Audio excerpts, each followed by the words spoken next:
అది housing board స్థలం. తాత్కాలికంగా వినాయక ఉత్సవాలకు అనుమతిస్తే శాశ్వతంగా రాతి విగ్రహాన్ని ఏర్పాటు చేశారు. కేపీహెచ్పీ 9వ పేజీకు అనుకొని ఉన్న గోకుల్ ఫ్లాట్స్లోని పశ్చిమ డివిజన్కు చెందిన 12 కోట్ల విలువైన హౌసింగ్ బోర్డు స్థలం కబ్జా కోరల్లో చిక్కుకుంది. ఇటీవల వేలంలో కేపీహెచ్పీ 4వ పేజీలో ఎకరం 70 కోట్లు, 7వ పేజీలో గజం 2.98 లక్షలు పలికిన విషయం తెలిసింది. తాజాగా కబ్జాకు గురైన స్థలం పక్కనే ఉన్న 2023లో ఒకరు 800 గజాల్లో పిల్లర్లు నిర్మించి మరో 500 గజాలు చదును చేశారు. దీనిపై మీడియాలో ప్రచురించడంతో అధికారులు పిల్లర్లు తొలగించి హౌసింగ్ బోర్డు పేరిట సూచికలు పెట్టారు. కోటి స్థలాలు కబ్జాలకు గురవుతుండటంతో రక్షణ చర్యలకు ప్రభుత్వం 25 కోట్లు కేటాయించింది. పశ్చిమ డివిజన్లో పలు భూములకు ప్రీకాస్ట్ గోడలు ఏర్పాటు చేసిన గోకుల్ ఫ్లాట్స్లో భూమికి ఏర్పాటు చేయలేదు. 2 ఏళ్ల కిందట కోట్ల భూమిని కాపాడిన అధికారులు కంచె వేయకుండా వదిలిపెట్టడం అనుమానాలకు తావిస్తుంది.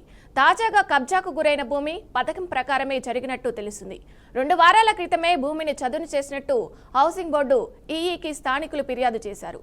ఆ అధికారి ఆగస్టు 31న పదవి విరమణ పొందారు. తర్వాత ఆక్రమణ ఊపందుకుంది. ఈ అంశానికి సంబంధించి పూర్తి సమాచారం మా ప్రతినిధి శ్రీకాంత్ లైవ్ లో అందిస్తారు. శ్రీకాంత్, చెప్పండి. రైట్ విజయ్, ఏదైతే కూకట్పల్లికి సంబంధించి మనం చూసుకుంటే కనుక ఇటీవల కాలంలో కూడా కూకట్పల్లికి సంబంధించి వార్తలు నిలుస్తూనే ఉంది భూ ఆక్రమణలకు సంబంధించి. అంటే ఇక్కడ ఏదైతే కేపీహెచ్పీకి సంబంధించిన కూకట్పల్లి హౌసింగ్ బోర్డు కాలనీకి సంబంధించి గోకుల్స్ ఫ్లాట్ సంబంధించినటువంటి పశ్చిమ డివిజన్లో 600 గజాల స్థలం భూ ఆక్రమణకు గురైందంటూ కూడా హౌసింగ్ బోర్డు సభ్యులు ఎవరైతున్నారో వాళ్ళు ఆరోపణలు చేస్తున్నటువంటి పరిస్థితి. అయితే సాధారణంగా అక్కడ ఆ స్థలాన్ని కేటాయించింది మాత్రం వినాయక చవితి సందర్భంలో ఏదైతే వినాయక చవితి సందర్భంలో వినాయకుని ప్రతిష్ఠించి నిమజ్జనం చేస్తారో అంతవరకు మాత్రమే అక్కడ ఆ పర్మిషన్ మాత్రం ఆ స్థలానికి పర్మిషన్ ఇచ్చినట్టుగా తెలుస్తోంది. అయితే దీనికి సంబంధించి మనం పూర్తి విషయాలు చూస్తే కనుక ఇది కేవలం ఇటీవల కాలంలో ఏదైతే కూకట్పల్లి 4th ఫేజ్లో చూసుకుంటే కనుక మనకు వేలంపాట జరిగినప్పుడు దాదాపు 1 ఎకరం స్థలం కూడా 70 కోట్లు పలికినటువంటి పరిస్థితి. అలాగే 7వ ఫేజ్లో గజం స్థలము 2.9 లక్షల రూపాయలు పలికింది. అంటే ఈ అంశాన్ని ఈ పరిధిని చూసుకొని కేవలం అక్కడ అమౌంట్ అంటే భూమి విలువ పెరిగింది కాబట్టి ఈ రకంగా వాళ్ళు భూ ఆక్రమణకు పాల్పడుతున్నట్టు కూడా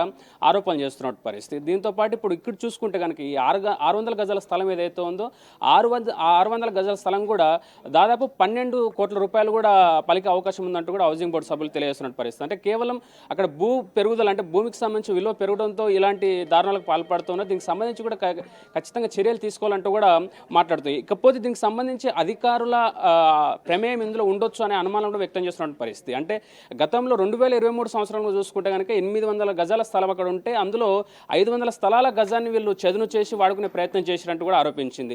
దాంతోపాటు అప్పుడున్న పరిస్థితుల్లో ప్రముఖ మీడియా సంస్థ పత్రికా సంస్థ కూడా దాన్ని ప్రచురించడంతో అప్పుడున్న అధికారులు దానికి సంబంధించి అంశానికి అక్కడికి క్లియర్ చేసి పడేసాయి. అయితే మళ్ళీ ఇప్పుడు అదే స్థలాన్ని కూడా ఈ రకంగా ఆక్రమణకు గురి కావడం అనేది చాలా దారుణం అంటూ కూడా వాళ్ళు మాట్లాడుతున్న పరిస్థితి. అయితే ఇప్పుడు ఉన్న ఈ స్థలాన్ని కాపాడాలి, ఖచ్చితంగా అధికారుల ప్రమేయం ఇందులో ఉందంటూ కూడా హౌసింగ్ బోర్డు సభ్యులు అయితే ఆరోపిస్తున్న పరిస్థితి. తక్షణంగా పూర్తి స్థాయిలో హౌసింగ్ బోర్డు సంబంధించిన స్థలాన్ని కాపాడాలంటూ కూడా హౌసింగ్ బోర్డు సభ్యులు తెలియజేస్తున్న పరిస్థితి. Vijaya, okay, right, thank you Srikanth.